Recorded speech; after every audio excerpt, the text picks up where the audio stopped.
안녕하세요. 이상큐브입니다. 인도네시아 언론은 한국에서 도입한 나가파사급 잠수함의 성능이 기대 이하라고 보도했습니다. 프라보우 수비안토 인도네시아 국방장관은 지난 9일 한국에서 도입한 나가파사급 잠수함 이번함인 알데다리함의 성능이 기대 이하라고 비판해 눈길을 끌고 있습니다.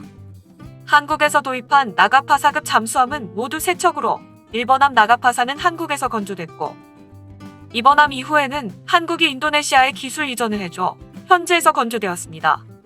프라보어 국방장관은 독일에서 도입한 차크라급 잠수함은 연속 잠항 기간이 90일이나 되는데 나가파사급 잠수함 이번함인 알데다리의 연속 잠항 기간은 30일에 불과하다고 비판했으며 한국 측으로부터 제대로 기술 이전을 받았는지 검증할 필요가 있다고 주장한 것입니다. 이런 프라보어 국방장관의 비판은 자세히 들어보면 말도 안 되는 비판입니다. 독일에서 도입한 차크라급 잠수함이나 한국에서 도입한 나가파사급 잠수함 모두 ARP가 없는 독일 209급 잠수함이 기준으로 연속 잠항 기간이 추정 50일인 것으로 알려져 90일의 연속 잠항 기간을 요구하는 것은 있을 수 없는 일입니다. 은밀하고 비밀이 많은 잠수함의 정확한 스펙을 일국의 국방장관이 공개석상에서 말하는 것 자체가 비상식적입니다. 커뮤니티 사이트나 소위 밀리터리 전문가들이 말하는 스펙은 일반적으로 놔두는 대략적인 수치이지 정확한 스펙은 알려주지 않는 것이 원칙입니다. 게다가 원자력 잠수함에서도 승조원이나 식료 문제로 실용적인 연속 잠항 기간은 60일이 한계라고 알려져 있으며 AIP 기관을 탑재한 잠수함도 연속 잠항 기간은 20일 정도입니다. 그럼에도 불구하고 소형으로 AIP 기관을 탑재하지 않은 1400톤급 잠수함에 연속 3개월의 잠항 기간을 요구하는 것은 트집 이외에는 설명할 방법이 없습니다. 그렇다면 왜 프라보어 국방장관은 한국에서 도입한 잠수함을 트집 잡았을까요? 여기에는 사연이 있습니다.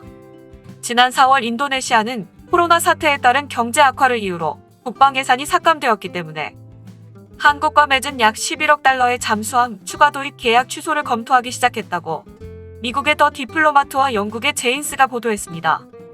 이 소식과 같은 시기에 프라보어 국방장관은 한국에서 도입한 잠수함들은 싱가포르가 도입할 예정인 인빈서블급 잠수함보다 성능이 떨어진다고 말해 전임자가 결정한 현행 잠수함 조달 계획에 불만을 토로했었습니다.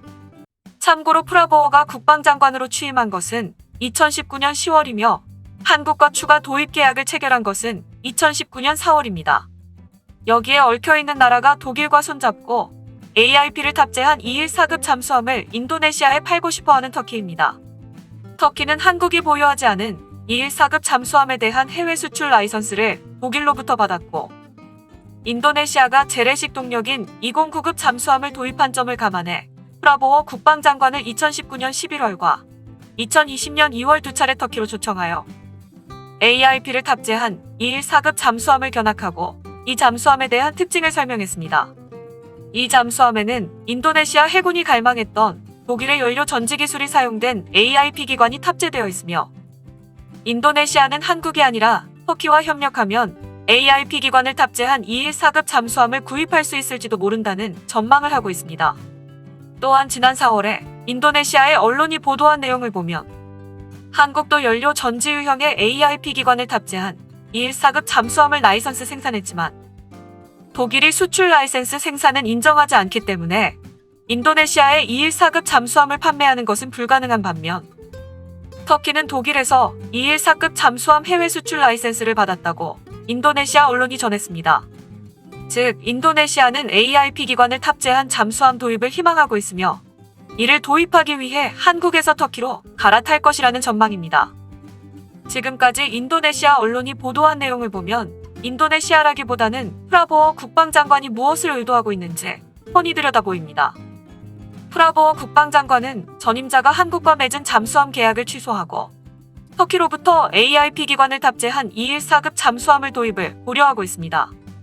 이에 따라 계약을 합법적으로 해지하기 위해 한국 측이 기술 이전을 제대로 하지 않아 이번함인 알데다리의 연속 잠항 기간이 부족했으며 계약 불이행으로 인한 추가 계약 재검토 또는 해지로 가져갈 수 있는 줄거리를 그리고 있는지도 모릅니다.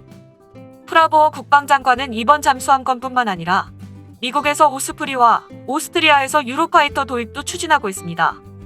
프라보어 국방장관은 현재 인도네시아 대통령인 조코 위도도와 정적 관계로 알려져 있습니다.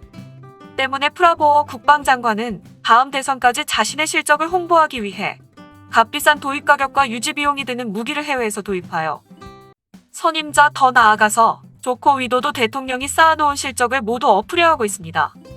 하지만 인도네시아 언론을 보면 이런 프라보어 국방장관의 무기 구입 방식에 반대를 표하는 국회의원들도 있으며 이들은 한국과 맺은 무기 도입 계약을 성실히 이행할 것을 프라보어 국방장관에게 요구하고 있습니다. 인도네시아의 정치 상황과 맞물려 돌아가는 한국의 무기 도입에 관한 인도네시아 언론의 보도는 프라보어가 국방장관에 앉아있는 한 지속될 것으로 보입니다. 이상 마치겠습니다. 시청해주셔서 고맙습니다. 이상튜브였습니다.